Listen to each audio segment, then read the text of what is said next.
Hi, I'm Colin Hall. Over the years, Stephen, my son, and I have collected most wonderful stories on programs that we've been on, and where we've asked people to talk to us about stories about humans that were special. This is a story about in fact, he was a general in the police force at the stage that he told the story, but he told us that up to the age of 12, he didn't go to school. He had no money, his parents had no money, and so he was destined to look after his father's cattle, which was a joke really, because I think it was one cow and two goats. But there he was in the middle of the veld looking after these beasts. And all he did to keep himself from going frantic was to learn stick fighting.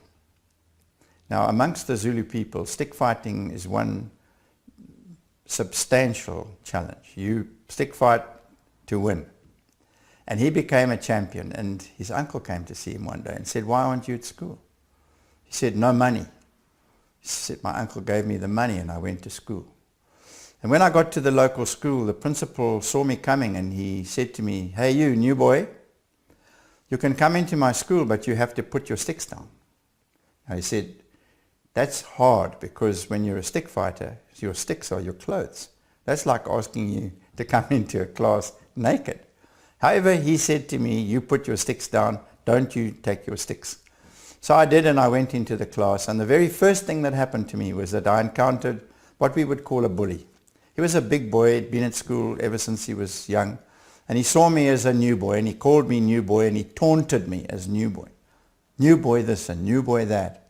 And so at break time, I couldn't resist. I went outside of the fence and I collected my sticks, and I beat him up. And while I was beating him up and he was bleeding, one of the teachers took us both to the principal. And the principal said to me, "Hey you, new boy, I warned you. I told you, put your sticks down outside. You're not allowed to bring your sticks in." He said, "And now I'm going to shambok you for being disobedient." And he said, to my utter surprise, the bully, who was crying and bleeding, said to the principal, "No, sir. It's not him that's at fault. I taunted him. It's me that should be beaten." He said, I couldn't believe what I heard. The principal couldn't either. He said, "Well, now what am I supposed to do? Beat you both? Or beat one or beat the other?" So he let us off and he sent us back to the classroom. And he said, I became friends with that man.